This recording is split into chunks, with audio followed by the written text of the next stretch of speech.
Merong mga sinabi na ganon, pero hindi ko siya ma-confirm kasi hindi kami nakakakuha ng information sa loob ng detention unit. Nalaman ko na lang yung welfare check kasi dahil sa report na binigay sa Office of the President. So, bago nun, hindi namin alam yon na information mula sa detention unit. Nakukuha namin tulad nung dinala siya sa hospital dahil dahil nakita siya na walang malay sa sahig ng kanyang kwarto, nakuha namin yon sa hospital personnel. Hindi sa detention unit, hindi sa ICC. Hindi kayo nag-inform by ICC? No, hindi kami. Hindi kami. Did you know? Yun na nga eh. 100 ringgit, zero interest, Hindi just kayo 1 month. ini-inform. And guess Tinatago what? ng They didn't do ICC. anything special. They just Fucking received tips on ICC fast track. detention. Hindi kami. Hindi kami sinabihan kami na family members. Hindi kami sinabihan na may insidente na gano'n. Nakuha lang namin yon sa hospital personnel. Madami kasing Pilipino kahit saan ka pumunta, 'di ba, sa buong mundo. Kaya nga hindi makapagtago si Saldico kasi kahit saan ka pumunta, ang daming Pinoy.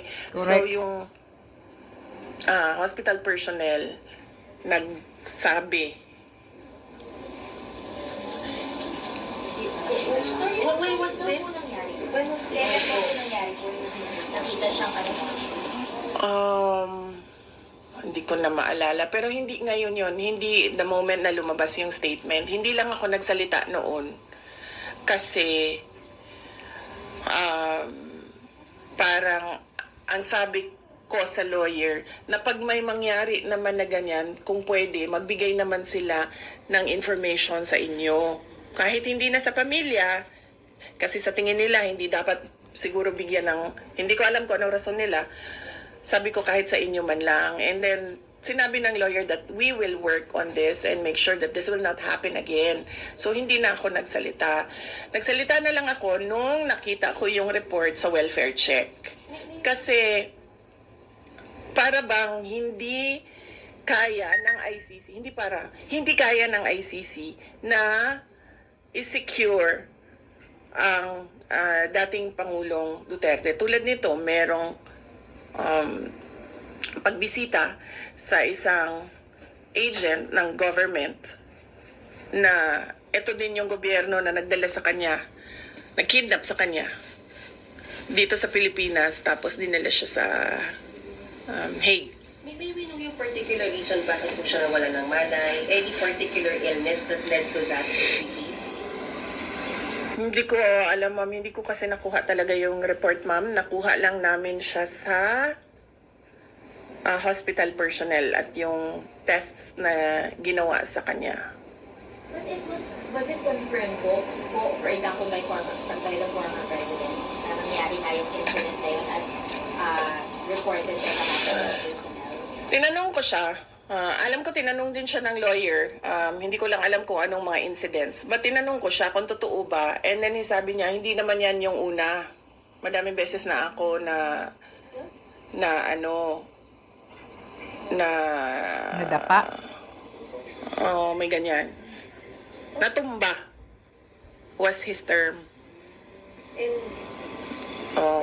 Maraming basis na pala nadapa. Yes, it's very alarming. That is why I released a statement stating that clearly the ICC do not have full control of the safety and security of the former president, because I believe, and the way I see it, he needs 24-hour caregiver, bedside care. So, yan din yung sinasabi ko sa kanila. Keeping him in without a trial date, without a date for confirmation of charges, it's just plain cruelty ba? Pinapahirapan Yeah, correct. nila yung tao. Pinapahirapan talaga. Nakadetain siya ng, para ba siyang kinulong nang Walang hindi siya kaso. na-convict. Yeah. Kaya sinasabi ko doon sa statement na for humanitarian purposes, they should give the or they should allow the interim release of former President Duterte. Anyway, wala namang plano yung tao na lumayas. Nakita naman natin sa behavior ni dating Pangulong Duterte noon, hindi naman siya nagtitreten ng witnesses or ng mga complainants. And wala naman siyang balak bumalik as mayor ng Davao City because sinasabi nga niya, wala naman ako doon, and that would be an injustice to the Davaoenos na meron silang mayor na wala doon. So, wala nang legal reason ba kung bakit hindi pa ibigay yung interim release? To ask lang, nagkaroon ng rumor po dun sa Malabakang protesta 2 weeks ago. Meron mo bang nakipag-usap sa inyo for a possible change in leadership? Wala, ma'am. Wala sa akin. Baka sila lang gusto maging president. So, sa kanila na yan, ma'am. Ma'am, just to be clear, yung Grabe lang yun si JC. ma'am, yung last incident na sinabi niyo regarding the health of the former president. 현재 수도권 전역에서 Kaya nga, dapat managot talaga ang ICC kapag may mangyari. Kasabwat eh. Ma'am, yung last incident na sinabi niyo regarding the health of the former president, alin ho ba yun? Nauna ba yun na nangyari before the welfare check or the welfare check muna bago nangyari the last incident? Wala kasi sa akin ang timeline ngayon, sir.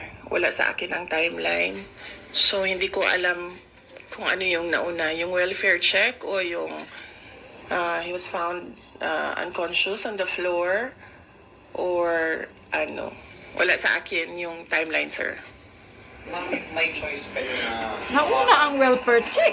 Alam mo naman kailan yung welfare check eh. Philippines sa Europe or Asia, ano bang preference? Maging maingat lang talaga si Davey Kung magsalita. ako, Davao City talaga.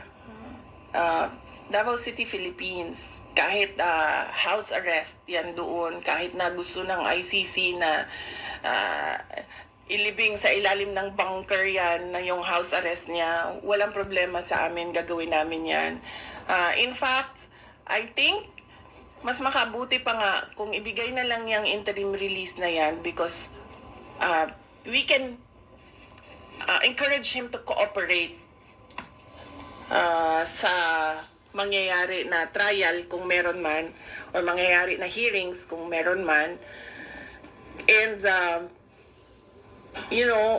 mahalaga sa amin yung word of honor namin, no, sa pamilya. So kung sinabi namin na papaniguraduhin namin na lahat ng hearing na sinabi ng ICC na umattend siya, papaniguraduhin namin na nandun siya at nag-attend siya.